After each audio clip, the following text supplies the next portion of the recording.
영화에서 봤던 멋진 중국 무술, 쿵푸, 태극권 같은 기술들은 정말 대단하죠. 그런데 영화 속에서만 그런 걸까요? 실제로도 중국에서 무술을 배우면 영화처럼 적을 한 방에 쓰러뜨릴 수 있을까요? 요즘 중국에서 사기 무술가들이 많다는 소문이 돌고 있어요. 여러분도 설마 그게 진짜겠어? 라고 생각하실 텐데요.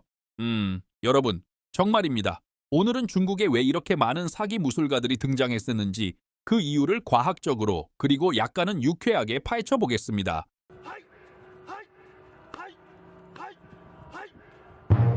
중국 무술, 그 유래는 수천 년 전으로 거슬러 올라갑니다. 쿵푸, 태극권, 우슈 같은 무술은 고대 군사훈련의 일부였으며 전투에서 살아남기 위해 고안된 기술들이었죠. 실제 전쟁터에서는 이 기술들이 진짜 생명줄이 되었을 겁니다. 그런데 이 무술이 단순한 전투 기술로만 머물지 않았어요. 철학적 가르침과 연결되어 인간의 정신을 단련하는 수단으로 발전했죠. 태극권만 해도 우주의 균형을 맞추라는 의미가 담겨 있어요. 무술을 배우면서 동시에 우주의 비밀도 깨우친다니 얼마나 멋진가요?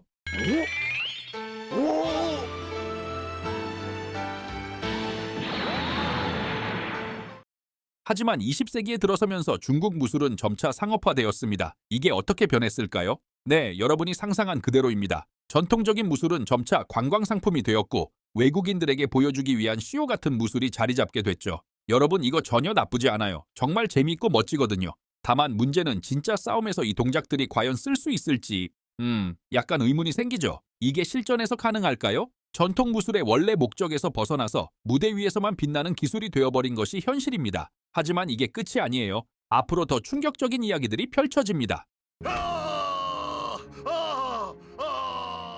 이제 여러분께 사기 무술가들이 어떻게 등장하게 되었는지 설명을 해드리겠습니다. 상업화된 무술을 바탕으로 수많은 무술가들이 나는 진정한 대가다라고 주장하기 시작했죠. 그런데 이게 문제가 있었어요. 무술을 홍보하는 과정에서 말 그대로 너무 과장된 주장이 많았다는 거예요. 이 기술 한 번 쓰면 10명을 쓰러뜨린다 라는 주장까지도 나왔죠. 여러분, 이게 진짜라면 헐리우드 영화에서도 볼 수 있겠지만 현실에서는 다릅니다. 그런데 재미있는 건 이 허무맹랑한 주장들이 인터넷 시대에 더 쉽게 퍼졌다는 거예요. 유튜브나 중국의 소셜미디어를 통해 이런 무술가들이 자신을 홍보하기 시작했죠. 여러분도 한 번쯤 보셨을 겁니다. 이 무술은 절대 당할 수 없다는 말들을, 그리고 수많은 사람들이 그것을 믿고 오, 저 사람 진짜 대단하다 고 박수를 보냅니다. 하지만 실전에서 이 사기 무술가들은 어떻게 될까요? 여러분 아시죠? 종합격투기 MMA와의 대결에서 정말 처참한 결과를 보여주고 있습니다. 말 그대로 이 기술 한 번이면 끝이다 라고 외치며 나왔던 사기 무술가들, 정작 실전에서는 한 방 맞고 끝납니다. 최근 인터넷을 보면 이런 영상들이 넘쳐나고 있어요. 사기 무술가들이 실전에서 무너지는 모습은 정말로 웃기기도 하고 한편으론 씁쓸하기도 하죠. 어쩌면 그들에게도 전설이었을지 모를 그 기술이 실전에서는 빛을 발하지 못한 거죠.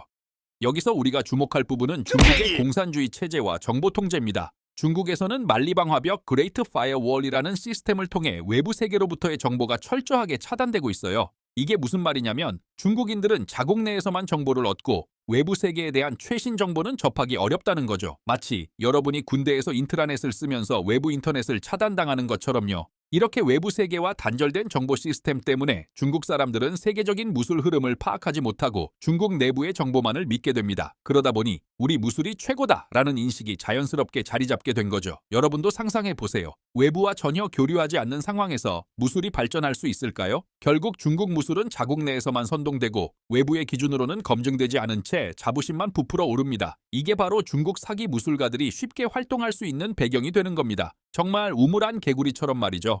사실 이 문제는 무술 분야만이 아닙니다. 중국의 정보 시스템 자체가 외부와 단절되어 있기 때문에 세계 정세와 관련된 많은 부분도 잘못 이해되곤 합니다. 외부 세계에서 일어나는 변화나 발전에 대해 중국 사람들은 충분히 알지 못하고 오로지 중국 정부가 허가한 정보만을 접하게 되죠. 그래서 세계적인 관점에서 봤을 때 중요한 변화가 있어도 중국 내부에서는 전혀 다른 인식이 형성되는 경우가 많습니다. 무술도 마찬가지입니다. 중국의 정보 통제는 무술가들이 세계적인 무술 트렌드를 파악하지 못하게 만들었고 그 결과 자신들의 무술이 최고라고 믿는 경향이 생겨났습니다. 사실 우리 무술이 최고다라고 말하는 사람들 정말 많아요. 그런데 그들이 외부에서 검증된 적은 없습니다. 오직 중국 내에서만 활동하고 그들이 하는 말은 단순히 중국 사람들에게만 통할 뿐이죠. 이런 점을 사기 무술가들은 아주 잘 활용하고 있습니다.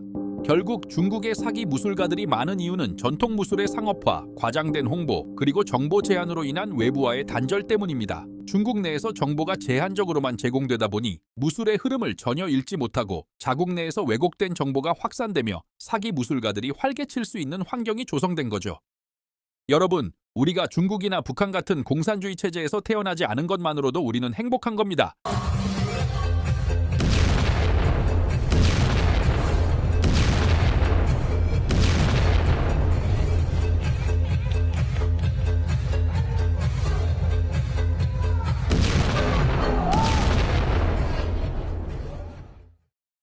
오늘도 호기심 대폭발해서 궁금증을 해결하셨다면 구독과 좋아요는 필수. 다음에 더 재미있고 유익한 주제로 찾아뵙겠습니다. 감사합니다.